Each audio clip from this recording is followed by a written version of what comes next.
Okay, magandang araw po sa inyong lahat. Nagpapasalamat po ako sa Panginoon sa pagkakataon na ipinagkaloob sa atin upang mag-aral ng salita ng Diyos.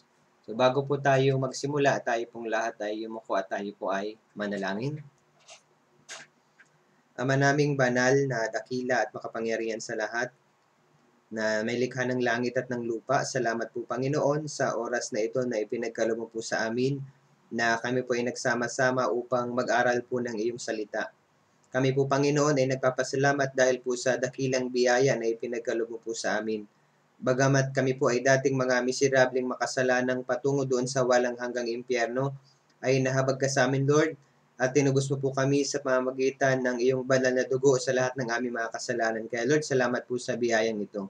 Salamat din po sa pagkakataong ipinagkaloob mo sa amin upang makapaglingkod sa iyo sa pamamagitan po ng ministry dito po sa Church School. Hinihiling ko po na buksan mo po ang aming puso at isip na maunawaan po namin ang mga salita na nais mong ituro sa amin sa oras na ito. Tulungan mo din po ako na maituro ko lamang ng tama ang iyo pong salita at hindi po ang aking sariling opinion o kaisipan. Alam namin, Lord, na wala kami magagawa kung wala po ang tulong ng Holy Spirit, kaya mula simula hanggang sa matapos, ninihiling namin na ikaw lamang po ang gumabay sa amin. Ito po ang aming dalangin sa pangalan ni Jesus. Amen. So, buksan po natin yung ating Biblia sa Genesis chapter 27.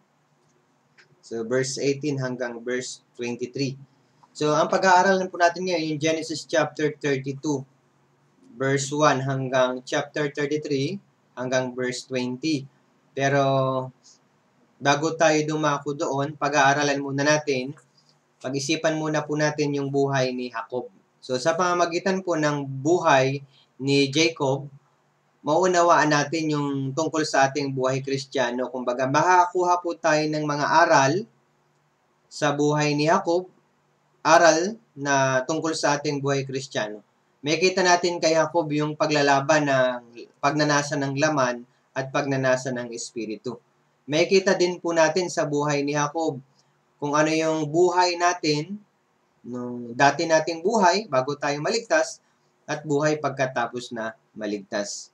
So may kita natin sa kanyang buhay dahil kumilos po sa buhay ni Jacob ang ating Panginoong Diyos. Pag sinabi pong Jacob, ang ibig sabihin po ng Jacob, ibig sabihin niyang schemer. So parang napakatuso niya o cunning. Parang, yan po, yun yung buhay ni meaning ng Jacob, schemer. So gumagawa siya ng plano mag-isa sa sarili niya, parang patagong plano. Yung mga tao po na gumagawa ng mga pansariling plano o patagong plano, sila yung nakakalam, parang tusong tao po yan. Parang ganyan po si Jacob. So pag-isipan natin yung buhay ni Jacob, yung dating buhay ni Jacob. Sa Genesis chapter 27, verse 18 hanggang verse 23, so ito po yung kwento sa Biblia na nilinlang ni Jacob yung kanyang amang si Isaac. So parang dinaya niya po si Isaac na kanyang ama. So makikita natin na parang si Jacob napakatuso niya. Babasahin ko po sa Genesis chapter 27 verse 18 hanggang verse 23. At siya'y lumapit sa kanyang ama at sinabi, "Ama ko." At sinabi niya, "Narito ako. Sino ka, anak ko?" Sinabi ni Jacob sa kanyang ama, "Ako'y si Iso na iyong panganay. Ginawa ko ang ayon sa sinabi mo sa akin. Bumangon ka ngayon, umupo ka sa aking usa upang ako'y mabasbasan mo." At sinabi ni Isaac sa kanyang anak, "Ano't napakadali mong makakuha, anak ko?" At sinabi niya, "Sapagkat ang Panginoong mong Diyos ang nagbigay sa akin ng tagumpay." Sinabi ni Isaac kay Jacob, "Anak ko, lumapit ka rito at hahawakan kita. Kung ikaw nga ang aking anak at si Iso o hindi." Lumapit si Jacob kay Isaac na kanyang ama at hinawakan siya at sinabi, "Ang tinig ay tinig ni Jacob, ngunit ang mga kamay ay mga kamay ni Iso." Hindi niya nakilala si Jacob sapagkat ang kanyang kamay ay kagaya ng mabalahibong mga kamay ng kanyang kapatid na si Iso. Kaya't siya'y binasbasan ni Isaac. So, may kita po natin yung Bible verse na binasa natin. So, dito po sa Bible verse na binasa natin, ito po ay kwento na si Isaac, siya po ay matanda na. Malabo na yung mata ni Isaac. Inutusan niya yung kanyang panganay na anak, si Iso, para kunin po yung kanyang sandata, pati yung lalagyan ng pana para humuli siya ng parang tupa. So, humuli siya ng animals. And then, pagkahuli, lutuin niya para makakain po si Isaac ng pagkain, masarap na pagkain. And then, pagkatapos po nito, babasbasa ni Isaac si Iso na panganay. Kasi bilang panganay, siya po yung tagapagmana. So, may blessing na matatanggap ang isang panganay. So, bilang panganay. Kaya babasbasan po ni Isaac, yung kanyang panganay na anak si Iso. Pero si Jacob, nung nakaalis na po si Iso, biglang dumating si Jacob, sa tulong ng kanyang ina. So, sinabi ni Jacob na kanyang ama, ako'y si Iso na iyong panganay. Ginawa ko ang ayon sa sinabi mo. So, sinabi niya, sabi po ni Isaac, sino ka anak ko? Pero sabi po ni Jacob, ako si Iso na iyong panganay. Pero hindi naman talaga siya si Iso, kundi si Jacob. So, dinaya niya po yung kanyang ama. And then sabi sa verse 22 ng Genesis chapter 27, sabi ni Isaac, ang tinig ay tinig ni Jacob, ngunit ang mga kamay ay kamay ni Iso. Kasi si Jacob po, sinuot niya yung pinakamagandang damit ng kanyang panganay na kapatid. Kaya nung hinawakan siya, mabalahibo. So mukha pong si Iso. Kaya sabi sa verse 23, hindi niya nakilala si Jacob sapagkat ang kanyang kamay ay kagaya ng mabalahibong mga kamay ng kanyang kapatid na si Iso. Kaya't siya'y binasbasan ni Isaac. So, binasbasan po ni Isaac. Ang akala ni Isaac, si Iso yung binasbasan niya. Pero, si Jacob o si Jacob po pala yung kanyang binasbasan. Makikita natin dito yung pagiging tuso ni Jacob. Hindi lang po yan. Tingnan natin sa Genesis chapter 25. So, verse 30 hanggang verse 33. Makikita din natin dito yung pagiging tuso ni Jacob. Genesis chapter 25, verse 30 hanggang verse 33. So, ito po yung kwento na nagutom yung si Iso.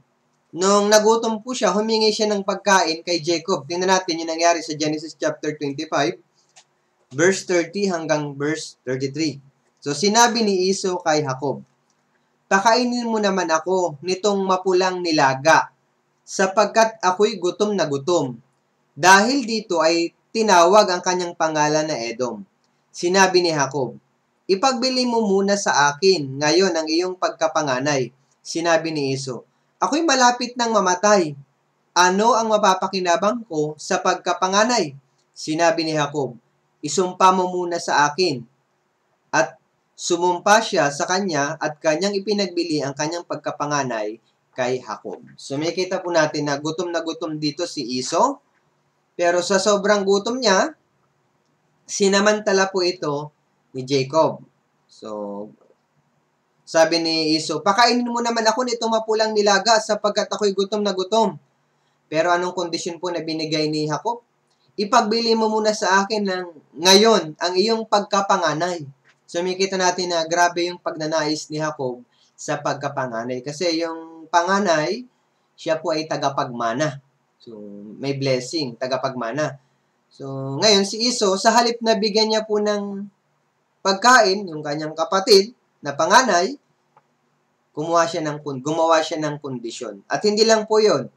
Sabi niya, sinabi ni Jacob, isumpa mo muna sa akin. Gusto niya pong makasiguro. Kaya, sinabi niya kay Iso na kanyang kapatid, sumumpa ka muna sa akin. So, nagbigay po siya ng kondisyon. And then, gusto niya, sumumpa pa po si Iso sa kanya. Napakatuso niya. Makikita natin yung buhay niya. Ngayon, tingnan natin naman sa Genesis chapter 32. Yung pinaka-main verse natin, ito po yung pinaka-topic natin ngayon sa Genesis chapter 32. So, Genesis chapter 32, verse 9 hanggang verse 12. Makikita din natin dito si Jacob. Ito po yung time na naghanda si Jacob upang salubungin yung kanyang kapatid na si Esau. So, babasahin ko po sa Genesis chapter 32, verse 9 hanggang verse 12. Sinabi ni Jacob, O Diyos ng aking amang si Abraham, at Diyos ng aking amang si Isaac, O Panginoon na nagsabi sa akin, bumalik ka sa iyong lupain at sa iyong kamag-anak at gagawa ako ng mabuti sa iyo. Hindi ako karapat-dapat sa lahat ng kaawaan at lahat ng katotohanan na iyong ginawa sa iyong lingkod, sapagkat dumaan ako sa Jordan ito, nadala ang aking tungkod, at ngayon naging 20 ako. Verse 11, hinihiling ko sa iyo na itaas mo ako sa kamay ng aking kapatid na si Esau. Ako'y natatakot sa kanya, baka siya'y dumating at kaming lahat ay pagpapatayin niya at ang mga ina, pati ang mga anak. Verse 12, hindi ba't ikaw ang nagsabi, gagawa ako ng mabuti sa iyo, at ang iyong binhi ay gagawin kong parang buhangin sa dagat na hindi mabibilang dahil sa karamihan. So, may kita natin dito ulit si Jacob. So, papunta po siya para salubungin, naghahanda siya para salubungin yung kanyang kapatid na si Esau. Pero nung malaman niya po yung balita kay Esau, si Esau po paparating, meron po si Esau kasama na 400 na kawal, tauhan, kasama po ni Esau. Ngayon, natakot po si Jacob. Kaya makikita natin yung reaksyon ni Jacob nung siya po ay natakot. Nanalangin po siya sa Diyos. Sabi niya, sa verse 9, sinabi ni Jacob, O Diyos ng aking amang si Abraham, at Diyos ng aking amang si Isaac, tumawag po siya sa Diyos. And then sabi sa verse 11, hinihiling ko sa iyo na iligtas mo ako sa kamay ng aking kapatid na si Esau. So, di ba? So, nanalangin po siya sa Diyos.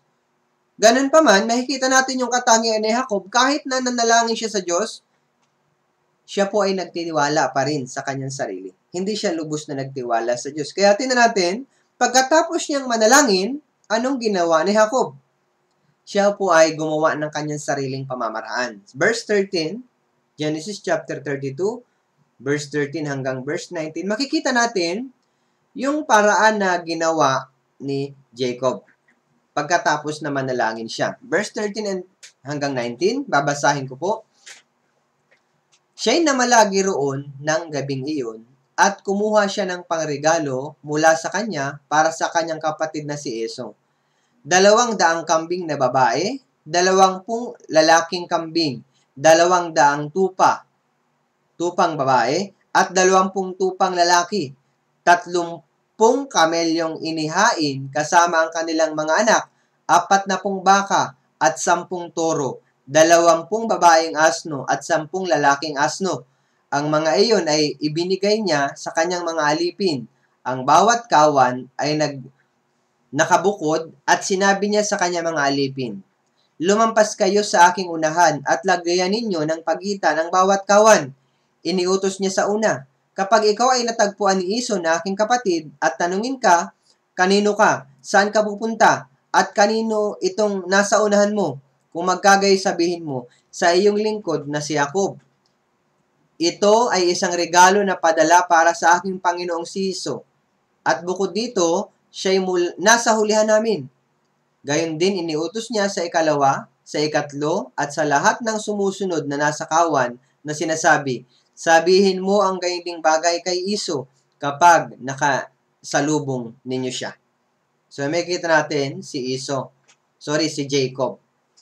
Nanalangin siya sa Diyos, pero makikita natin na kahit nanalangin siya, mukha siyang nanalangin siya, pero gumawa pa rin siya ng kanyang sariling pamamaraan.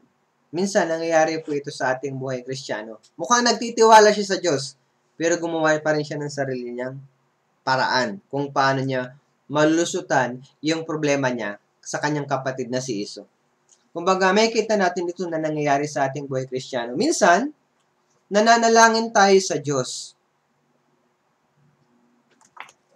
Minsan, kahit na dahil nananalangin tayo sa Diyos, alam natin yung tugon ng Diyos, alam natin yung kalooban ng Diyos, ipinapanalangin natin sa Diyos, pero minsan, Sa halip na antayin natin yung sagot ng Diyos, and then sa halip na magtiwala tayo sa Panginoong Diyos, minsan kahit na nagpe-pray tayo, ginagawa pa rin natin yung ating sariling pamamaraan.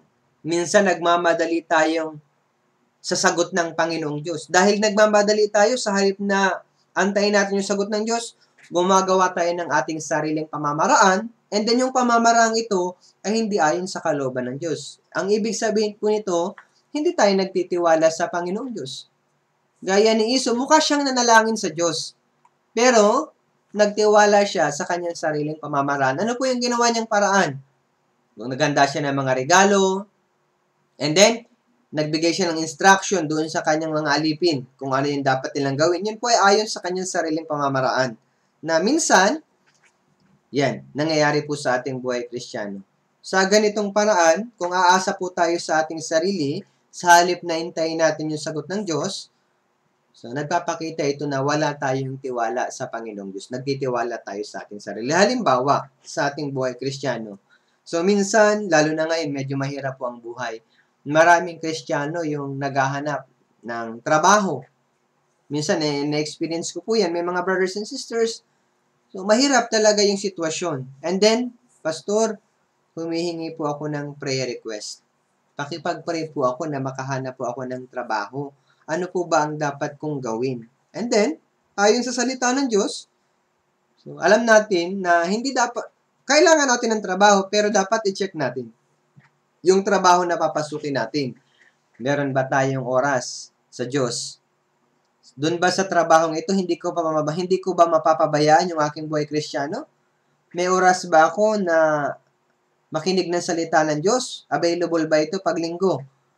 Pwede ba ako makaattend ng fellowship? So, alam natin sa ating buhay Kristiyano na dapat yung ating buhay, so hindi lang puro trabaho, dapat maglaan din tayo ng oras sa Diyos. Kaya, pag mag-a-apply tayo ng trabaho, dapat piliin natin yung trabaho na bakante yung linggo para maka-attend tayo ng church, makapakinig tayo ng words of God. Pero minsan, so nagmamadali, may mga born-again Christians na nagmamadali. Minsan, dahil malaki yung sweldo, kahit nagbe-pray, humingi na ng prayer request, pag-pray nyo po ako, brothers and sisters, pastor, pag-pray nyo po ako, and then napakinggan na yung salita ng Diyos. Ito ang dapat mong gawin. So magantay ka, antayin mo yung kalooban ng Diyos. Pero po, dahil minsan, bigla, dumating, malaki yung sweldo, mataas yung sweldo, pinapabayaan na lang po. Tinatanggap agad yung trabaho kahit na wala naman siyang oras na makapakinig ng sermon, maka-attend ng church, o maipagpatuloy yung kanyang buhay Kristiyano, wala siyang time. Tinatanggap niya po yung trabaho. Na ito po ay nagiging problema, kaya nagkakaroon ng problema sa ating buhay Kristiyano. So, nakalagay sa awit, di ba, 127 verse 1 and 2, malibang ang Panginoon ay magtayo ng bahay, ang mga nagtatayo nito ay walang kabuluhang nagpapagod. Malibang ang Panginoon ang magbantay sa lungsod, ang bantay ay nagpupuyat ng walang kabuluhan.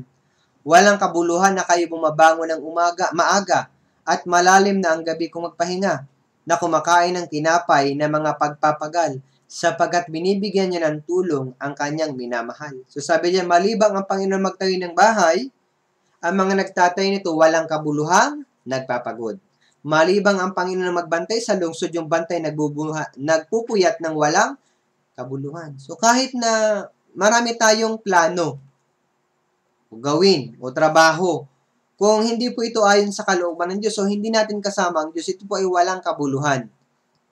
So sa ibang salita, di ba? Kung yung ating plano, hindi natin kasama ang Diyos, o hindi ito ayon sa salita ng Diyos, ito po ay walang kabuluhan. Si Jacob, mukhang nanalangin siya sa Diyos, pero nagtiwala po siya sa kanyang sarili. Gumawa siya ng sariling pamamaraan. Ano yung paraang naisip ni Jacob? Nandun po, di ba? Kanina, sa Genesis, binanggit natin. Genesis chapter 13, verse hanggang verse 19. Genesis chapter 32, verse 13 hanggang verse 19, nandoon yung plano niya. Sa isip niya, dahil gumawa siya ng regalo, siguro, mapaglulubag ko yung loob ng aking kapatid. Magkakaroon ng kapayapaan sa pagitan ko at ng aking kapatid. Sabi niya, tingnan natin, Genesis chapter 32, verse 20 and verse 21.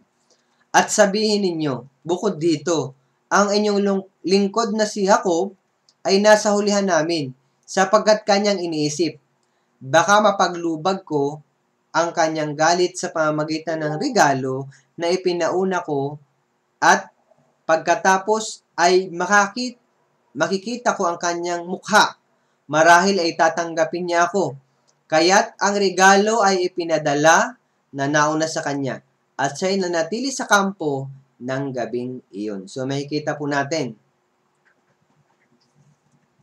Sabi niya, baka mapaglubag ko ang kanyang galit sa pamamagitan ng regalo na ipinauna ko. Sa isip niya, baka mapaglubag ko kasi si Esau.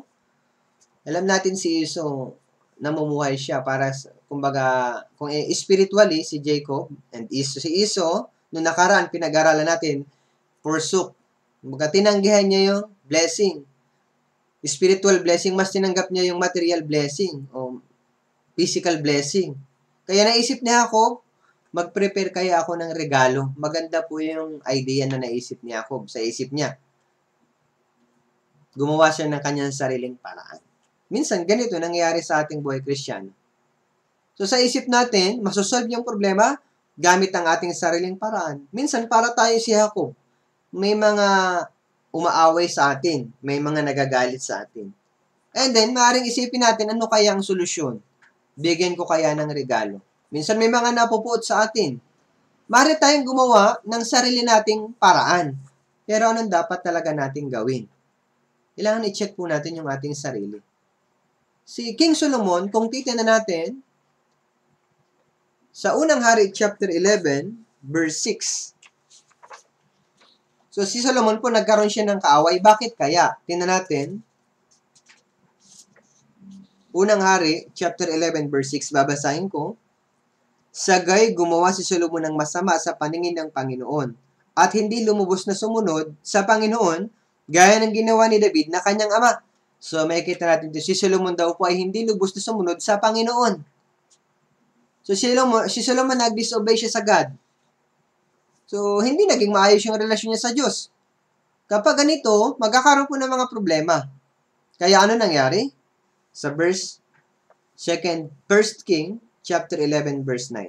So, yung unang binasa natin, unang hari, chapter 11, verse 6. So, punta tayo ngayon sa unang hari, chapter 11, verse 9. Babasahin ko.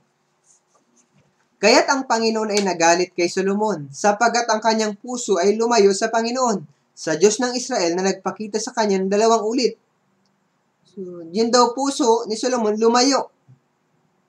Bakit po lumayo? Gumawa kasi si Solomon ng masama sa paningin ng Panginoon. So, dahil gumawa siya ng masama, nagalit po ang Diyos kay Solomon. Bakit nagalit? Yung puso niya lumayo sa Panginoon. So, ano nangyari? Yung result ng hindi maayos na relasyon sa Diyos? Verse 14. Unang hari, chapter 11, verse 14. Sabi dito, at pinadalhan ng Panginoon si Solomon ng isang kaaway, si Hadad na Edomita. Siya ay mula sa sambahayan ng hari sa Edom. So, pinadalhan daw po si Solomon ng isang kaaway. Hindi lang yan. Verse 23, pinadalhan ng Diyos si Solomon ng isa pang kaaway, si Resor na anak ni Elida. So, nagkaroon si Solomon ng kaaway. Kanino galing yung kaaway? Sabi dito, 2 ulit. Pinadalhan ng Panginoon si Solomon ng isang kaaway. Sa verse 14. Verse 23, pinadalhan ng Diyos si Solomon ng isa pang kaaway. So, paulit-ulit na ikita natin. May kaaway. Galing sa Diyos. Bakit nagkaroon siya ng kaaway? Hindi po maayos yung kanyang relasyon sa Diyos. Minsan, mangyari po ito sa ating buhay Kristiyano. Iniisip natin, may kaaway, may nagagalit sa akin. May umuusig. Parang may kaaway. Bakit madami akong kaaway ngayon? And then, gusto nating isolve yung problema sa pamamagitan ng ating sarili. I-check muna natin yung ating sarili. Paano ko masosolve yung problema ko sa aking kapwa? Hindi ko ito masosolve sa pamamagitan ng aking sariling pamamaraan kahit ng regalo parang si Jacob. Ano yung solusyon? Sa Kawikaan, chapter 16, verse 7, makikita natin dito. Tingnan natin, Kawikaan, chapter 16, verse 7. Kawikaan, chapter 16, verse 7. Babasahin ko. Kapag ang lakad ng tao sa Panginoon ay kasiya-siya, kanyang pinagkakasundo, maging ang mga kaaway niya. Yung unang bagay na dapat nating i-check, sabi niya, kapag ang lakad ng tao sa Panginoon ay kasiya-siya, ibig sabihin, kung meron tayong maayos na relasyon sa Diyos, kasiya-siya. Paano tayo magiging kasiya-siya sa Diyos kung maayos yung relasyon natin sa Diyos? Kanyang pinagkakasundo, maging ang mga kaaway niya. Magkakaroon po tayo ng kapayapaan sa iba kung meron tayong maayos na relasyon sa Diyos. Kung yung lakad natin sa Diyos, maayos. Kasi minsan may mga, bilang isang born again, minsan natatakot tayo. Dahil minsan hindi maayos yung relasyon natin sa ibang tao. Kailangan i-check muna natin yung ating sarili. Maayos ba ang relasyon ko sa Diyos? Kasi kung maayos yung relasyon natin sa Diyos, magkakaroon tayo ng maayos din na relasyon sa ating kapwa. So, si Jacob, makikita natin, gumawa po siya ng kanyang sariling pamamaraan. And then, hindi lang po yan. Makikita natin na hindi siya lubos na nagtitiwala sa Diyos. So, nung siya po ay nasa daan, para salubungin yung kanyang kapatid na si Esau, siya po ay natakot. Takot na takot. Genesis chapter 32, verse 6 hanggang verse 7. Sabi po dito, babasahin ko, Genesis chapter 32, verse 6 and verse 7. Ang mga sugo ay bumalik kay Jacob na nagsasabi, nakarating kami sa iyong kapatid na si Esau, at siya ay darating din upang sumalubong sa iyo. At kasama niya ang 400 tao. Kaya't natakot ng husto at nabahala si Jacob, at kanyang hinati sa dalawa ang mga taong kasama niya, ang mga kawan at ang mga bakahan at ang mga kamelyo. So may kita natin dito, natakot ng husto at nabahala si Jacob. Bakit po siya natakot? Kasi po sabi diyan sa verse 6, kasama niya ang 400 tao. May kasama po si Esau na 400 tao. Natakot po siya. Bigla natakot siya. Kaya dahil natakot siya, anong ginawa niya? Gumawa po siya ng sarili niyang paraan. Yun nga, mukha siyang nanalangin sa Diyos. So, dahil natakot siya, nanalangin siya sa Diyos, pero gumawa siya ng kanyang sariling pamamaraan. So, natakot. Yung takot, bakit kaya siya nasa takot? Sa verse 1 and 2 ng Genesis chapter 32, tingnan natin, nagpatuloy si Jacob sa kanyang lakad at sinalubong siya ng mga anghel ng Diyos. Nang makita sila, si Jacob ay sinabi niya sa kanila, ito'y kampo ng Diyos, kaya tinawag niya ang pangalan ng lugar na ito na Mahanaim. So, bago po marinig yung pangit na yung balita tungkol doon sa kanyang mga tauhan, na merong 400 tao na kasama si Esau, bago po yon, nauna na nakita niya yung mga angel ng Diyos. So, kung titignan natin, nakita niya yung mga anghel ng Diyos. Pero, dapat hindi na siya matakot. Ibig sabihin, nandiyan ang Diyos, kasama niya ang Diyos. Pero po, natakot siya. Bakit siya natakot? Hindi po siya lubos na nagtiwala sa Diyos. Dapat, kumbaga, maintindihan ako na nung una pa lang, Diyos yung nag-ingat sa kanya kay Laban. Di ba? Niloko siya ni Laban. Dinaya din siya ni Laban. Pero kung Diyos ay kasama niya, hindi inalaw ng Diyos, pinoprotektahan siya ng Diyos. And then, nakalimutan niya yun. Ngayon, nagtiwala po siya sa kanyang sarili. Nangyayari din doon sa ating buhay Kristiyano. Yung Diyos, patuloy na gumagabay sa ating buhay. Mula nung naligtas tayo, hanggang ngayon, nagpapatuloy tayo sa ating Christian life dahil sa gabay ng Diyos. Pero, minsan, pag naharap tayo sa mga problema, bigla na nangyayari. Sa halip na lubos tayo magtiwala sa Diyos, nagtitiwala tayo sa ating sarili. And then, ano nangyayari? Natatakot tayo. Yung takot, nagpapakita yan na wala tayong tiwala sa ating Panginoong Diyos. Diba sa Mateo chapter 8 verse 26, kung titignan natin, kasama ni Jesus, kasama ng mga alagad, si Jesus, nagkaroon ng malakas na bagyo. Tingnan natin yung nangyari. Mateo chapter 8 verse 26. Babasahin ko po. Sinabi niya sa kanila, bakit kayo natatakot o kayong maliliit ang pananampalataya? Kaya't bumangon siya at sinaway ang mga hangin at ang dagat at nagkaroon ng lubos na kapayapaan. Diba? Takot. Nagpapakita na wala tayong tiwala sa Panginoong Diyos. Yung mga alagad na takot. Kasama nila yung Panginoong Diyos. Kaya sabi ni Jesus sa kanila, bakit kayo natatakot? Nung nakita po ng mga alagad yung alon, yung hangin, yan yung parang ating buhay. May mga suffering sa mundong ito, malaalon, malabagyo. Ngayon sasabihin sa atin ng Panginoon, bakit kayo natatakot? O kayong maliliit ang pananampalataya? Yes po.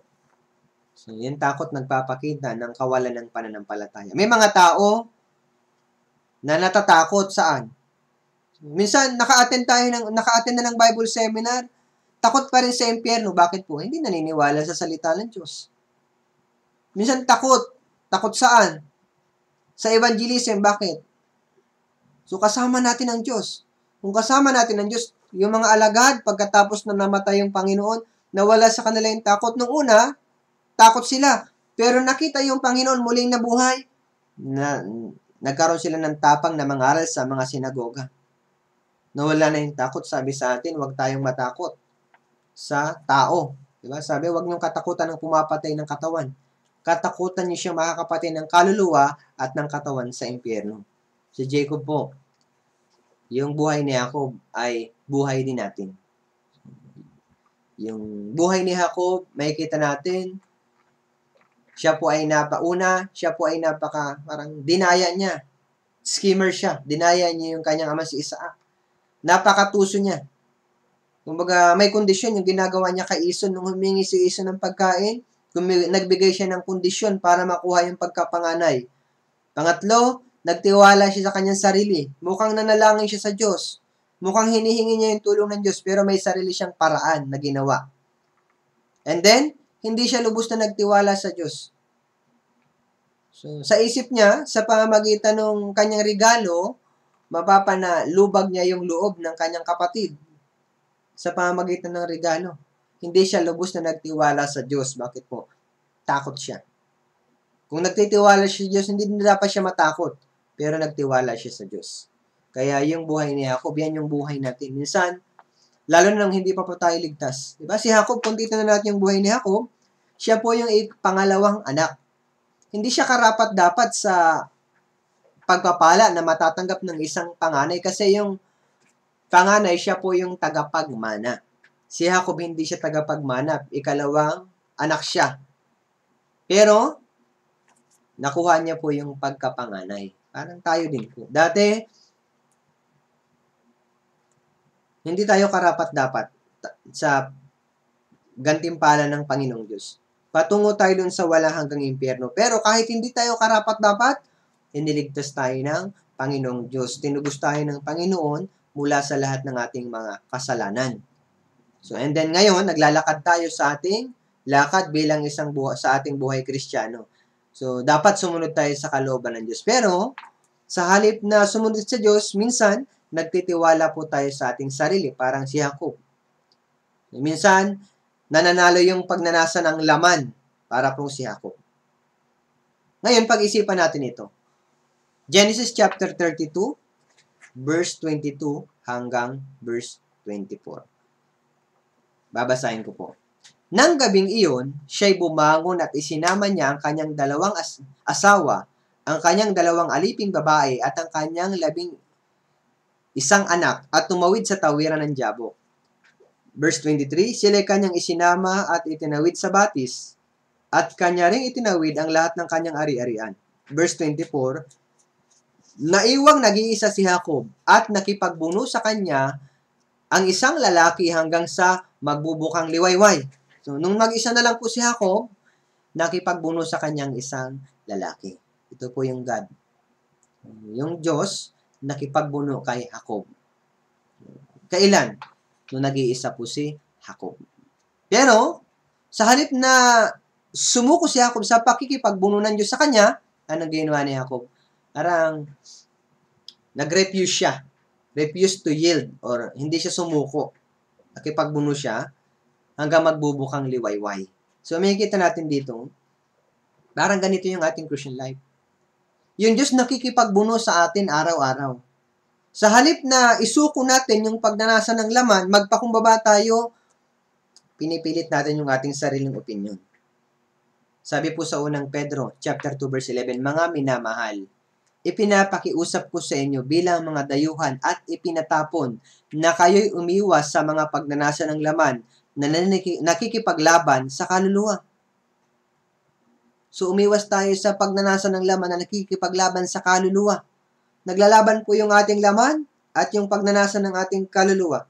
Pagnanasa ng laman, pagnanasa ng espiritu. Naglalaban. Yung Diyos nakikipagbuno sa atin sa araw-araw para isukong natin yung ating sarili.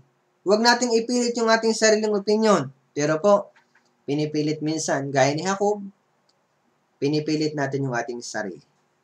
Kaya ano pong nangyari? Nung nakipagbuno yung Diyos kay Jacob, verse 25, nang makita ng lalaki na hindi siya manalo laban kay Jacob, hinawakan niya ang kasukasuan ng hita ni Jacob at ang kasukasuan ni Jacob ay nalinsad samantalang nakikipagbuno sa kanya. So, makikita natin yung Diyos nakipagbuno kay Jacob. So, si Jacob po, napakatuso niya. Ayaw niya sumuko. Kaya ano nangyari? Sabi dito, nang makita niyang hindi siya manalo laban kay Jacob, hinawakan niya ang kasukasuan ng hita ni Jacob. At ang kasukasuan ni Jacob ay nalinsad. Nalinsad. So God touched the socket of his hip. He made Jacob limp on his hip. Nalinsad po yung kasukasuan ni Jacob. Anong ibig sabihin? Nalinsad. So, pag nalinsad, parang buto, may buto po yan, yung ating kasukasuan, yung joint, parang tumutulong ito, yung ating kasukasuan, para i-connecta yung ating mga buto. Sumusuporta yan sa ating katawan, yung mga joint, para maigalaw yung ating katawan. Paano kung malinsad ito? Nawala sa pwesto yung ating buto. Ano mangyayari? Mawawalan po tayo ng lakas. Manghihina tayo. Kasi yung ating joint, parang yan yung nag-hold ng ating buto para makatayo tayo. Pero kapag nalinsad yan, nawala sa posisyon, magkakaroon ng problema. Hindi tayo makakatayo ng maayos. Kaya makikita natin, si Jacob, nalinsad po yung kanyang kasukasuan. Samantalang nakikipagbuno sa kanya. So, ito po yung paraan ng Diyos para lubos na magtiwala si Jacob sa Diyos. Nalinsad yung kanyang joint, yung kanyang kasukasuan. Kasi, sa pamamagitan nito, sa paligid ko po, ito yung paraan para i-humble siya ng Diyos. Tinuruan siya ng, kumbaga sa isip na Jacob, nung una, sarili niyang paraan. Tuso siya. Nagtitiwala siya sa kanyang sarili. Pero ngayon, wala na siyang sariling lakas. Nalinsad yung kanyang kasukasuan. Kumbaga, yung joint niya, nawala na sa tamang posisyon. Hindi na siya makakatayo. Wala na siyang sariling lakas. Hindi siya makatayo ng maayos. Ibig sabihin, ito yung paraan ng Diyos para ma-humble siya. Ganon din sa atin. Kapag may problema tayo, di ba? Yun yung time na mas nagiging mapagpakumbaba tayo. Halimbawa po, si Apostol Pablo sa 2 Corinthians chapter 12 verse 7 hanggang verse 10, kung titingnan natin ito, si Apostol Pablo, sabi niya dito sa chapter 12 verse 7 hanggang verse 10, babasahin ko, lalo na dahil sa kalabisan ng mga pahayag. Kaya't upang ako'y huwag magmayabang ng labis, binigyan ako ng isang tinik sa laman, isang sugo ni Satanas upang ako'y saktan, upang ako'y huwag magmalaki ng labis. 3 ulit na akong nanalangin sa Panginoon tungkol dito na lumayo sana ito sa akin. Subalit sinabi niya sa akin, ang aking biyaya ay sapat na sa iyo, sapagkat ang aking kapangyarihan ay nagiging sakdal sa kahinaan. Ako'y lalong magmamalaki na may galak sa aking kahinaan, upang ang kapangyarihan ni Kristo ay manatili sa akin. Kaya't alang-alang kay Kristo, ako'y nasisiyahan sa mga kahinaan, paglait, kahirapan, pag-uusig, at mga sakuna, sapagkat kapag ako'y mahina, ako nga'y malakas. Si Apostol Pablo, isa po siyang dakilang apostol. Marami siyang ginawa na dakilang gawa para sa Panginoong Diyos. Pero para ma-humble siya, sabi po dito, nagkaroon po siya ng parang sakit o kahinaan. Ano yung kahinaan na yon? Para ko siyang tinik sa laman. Sabi niya dito, kaya't upang ako'y huwag magmayabang ng labis, binigyan ako ng isang tinik sa laman. So, nagkaroon po siya ng tinik sa laman. And then, sabi niya dito sa last part, kaya't alang-alang kay Kristo, ako'y nasisiyahan sa mga kahinaan, paglait, kahirapan, pag-uusig, at mga sakuna. Nangyari po yan sa atin. Minsan, opo, meron tayong mga kahinaan, paglait, kahirapan, pag-uusig. Bakit po? Sabi ni Pablo, sapagkat kapag ako'y mahina, ako nga'y malakas. Doon sa ating mga kahinaan, doon natin nakikita yung kapangyarihan ng Diyos. Kung tayo ay magtitiwala sa ating sarili, sa isip natin, malakas tayo, kaya natin gawin ang isang bagay, kahit wala ang tulong ng Diyos, magtitiwala tayo sa ating sarili, hindi natin makikita yung pagkilos ng Diyos. Kaya si Jacob nung una po, yung kanyang buhay, lubos na nagtitiwala sa kanyang sarili. Ano nangyari? Nilinsad ng Diyos yung kanyang kasukasuan.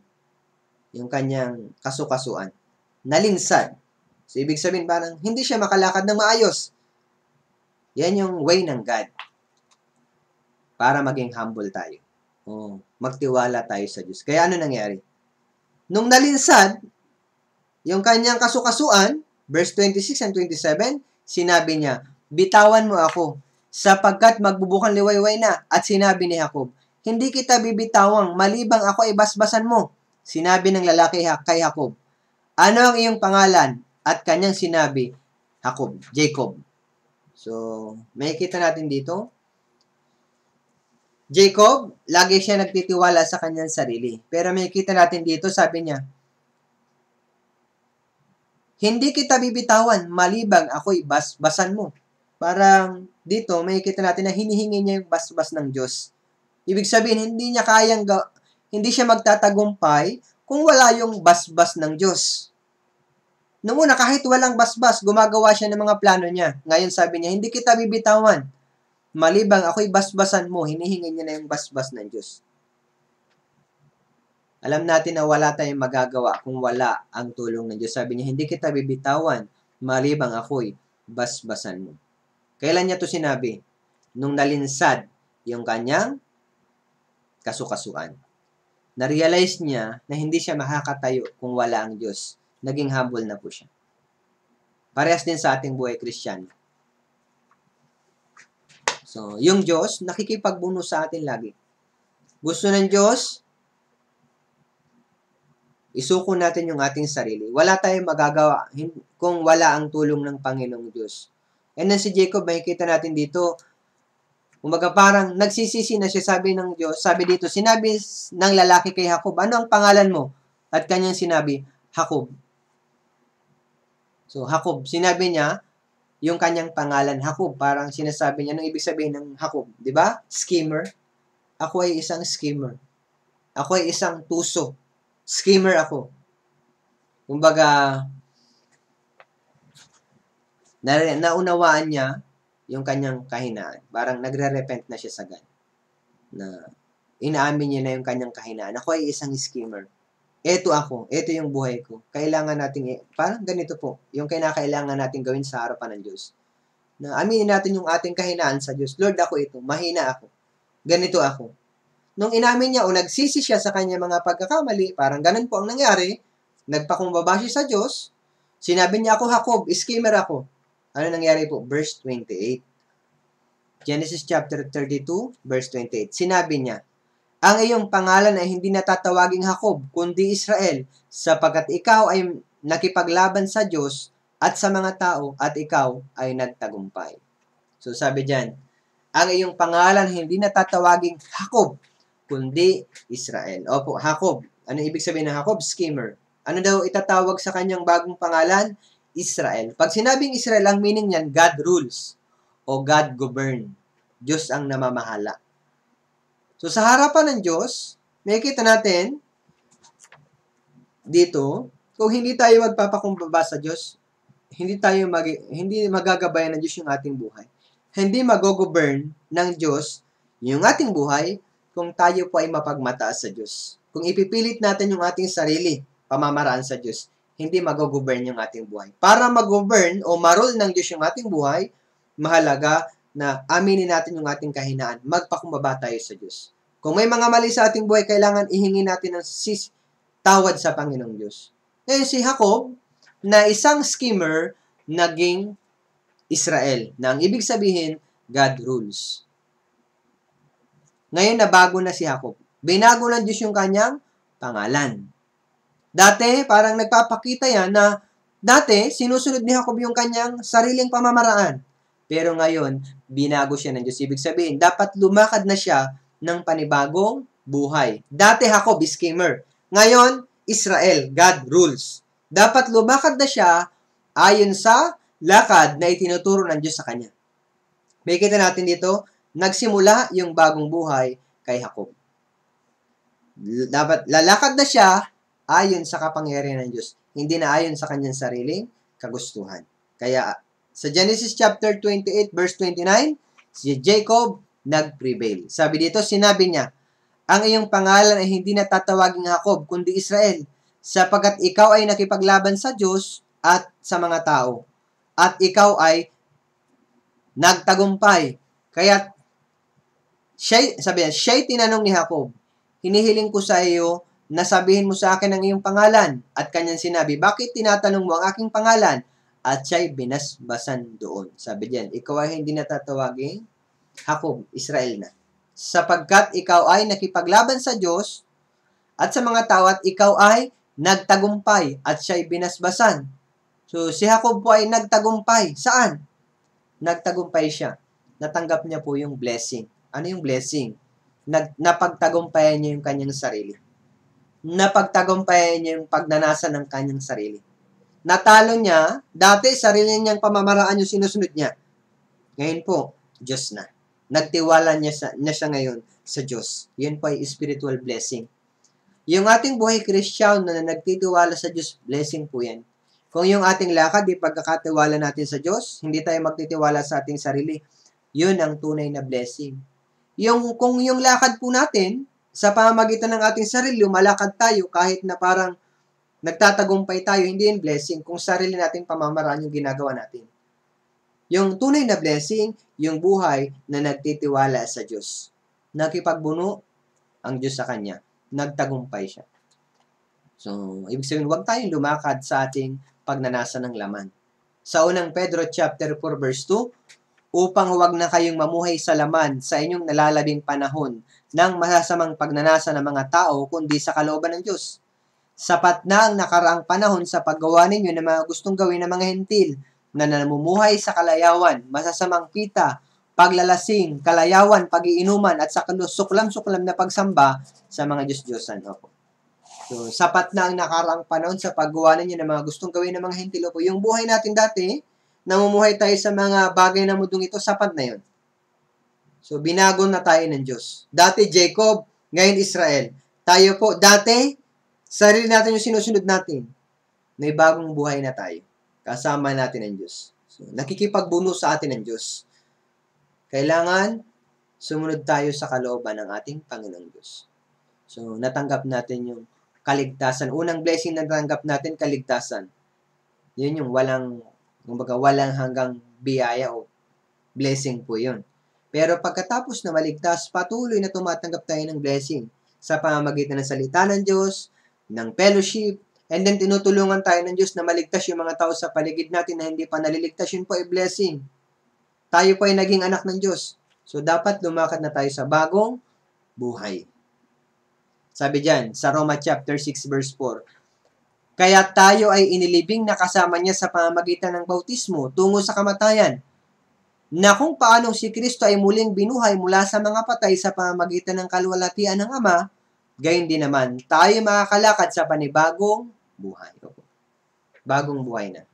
So, Jacob, yung buhay ni Jacob, naging successful siya sa pamamagitan ng kanyang sariling paraan.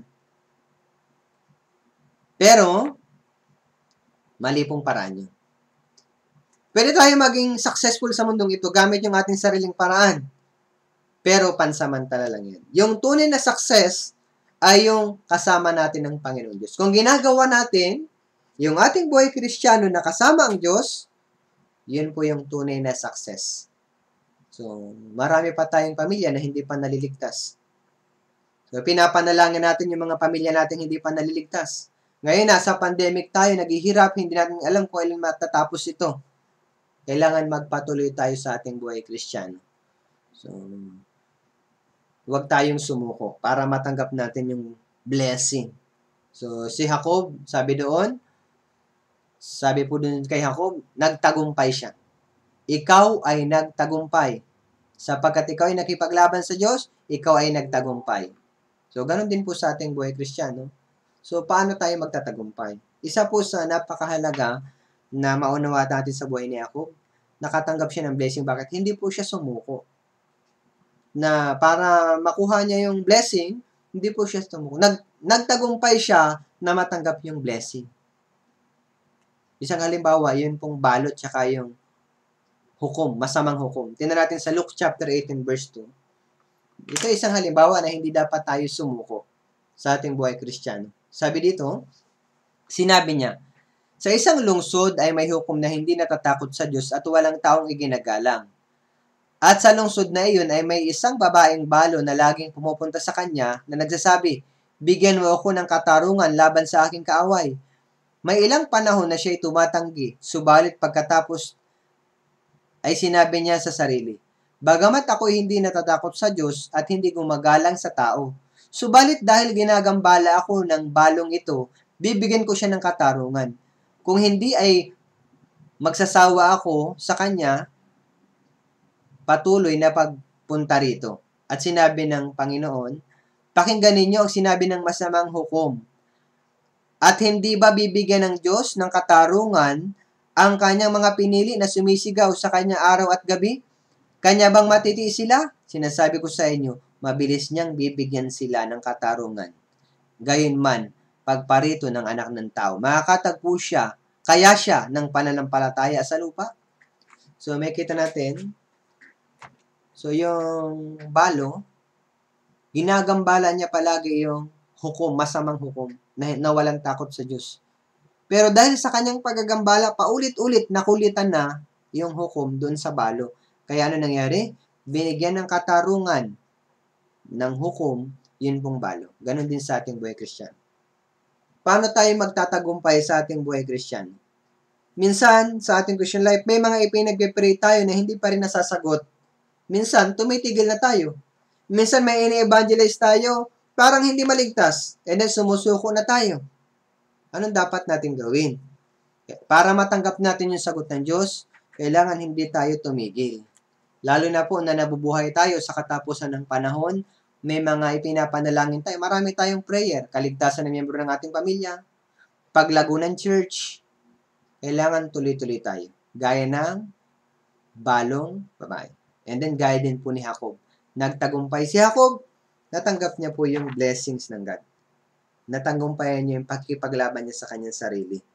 So, binago ng Diyos yung kanyang pangalan.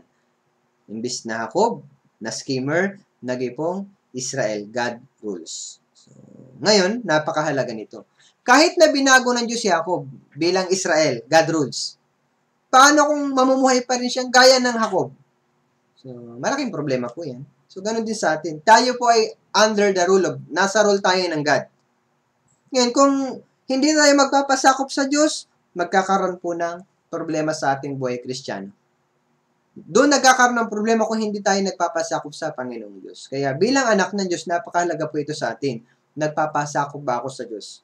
Nananalo ba yung pagnanasa ng Espiritu? O ang nananalo yung pagnanasa ng laman? Mahalaga na i-check natin yung ating sarili. Tinubos na tayo ng Panginoong Diyos, hindi na dapat tayo lumakad doon sa dating buhay. So, hanggang dito lang po yung nais kong ibahagi sa inyo. So, alam ko marami pa pong ibig sabihin nito, subalit hanggang dito lang ipinagkaloob sa akin ng Panginoon. Nawa, ay may nakuha po kayo ditong aral. And then I'm sure kung patuloy niyang i-meditate ito, may i-reveal pa po si God. So hanggang dito lang po, tayo pong lahat tayo mukha tayo po ay manalangin. Ama naming Diyos na dakila at makapangyarihan sa lahat, salamat po sa oras na ito na ibinagkaloob mo sa amin na napag-aralan po namin ng iyong salita. Lord, alam namin na malapit na pong iyong muling pagdating, kaya hinihiling po namin na ikaw po ang patuloy na gumabay sa aming buhay Kristiyano. Bagamat Panginoon, kami po ay nakikipaglaban sa pagnanasa ng laman, tulungan mo po kami na sa pamamagitan ng iyong salita ay magtiwala lamang po kami sa iyo, Panginoon. Minsan, meron pong time na nagtitiwala kami sa aming sarili. Subalit, Lord, tulungan mo po kami na huwag kami magtiwala sa aming sarili. Bagkus ay umasa lamang po kami sa iyong salita. Tulungan mo kami, Panginoon. Alam namin na wala kami magagawa kung wala yung tulong at gabay. Kaya sa Holy Spirit lamang po kami nagtitiwala. Lalo na, Lord, ang mga Sunday School, ang mga bata, tulungan mo po kami na magabayan sila upang lumaki na nagtitiwala sa iyo. Maging ang mga Sunday School teacher, tulungan mo kami, Panginoon, sa pagtuturo, Panginoon, na maihayag lamang namin ang iyong kalooban at hindi ang aming sariling opinion o kaisipan. Ito po ang aming dalangin sa pangalan ni Jesus. Amen. So maraming salamat po sa inyo.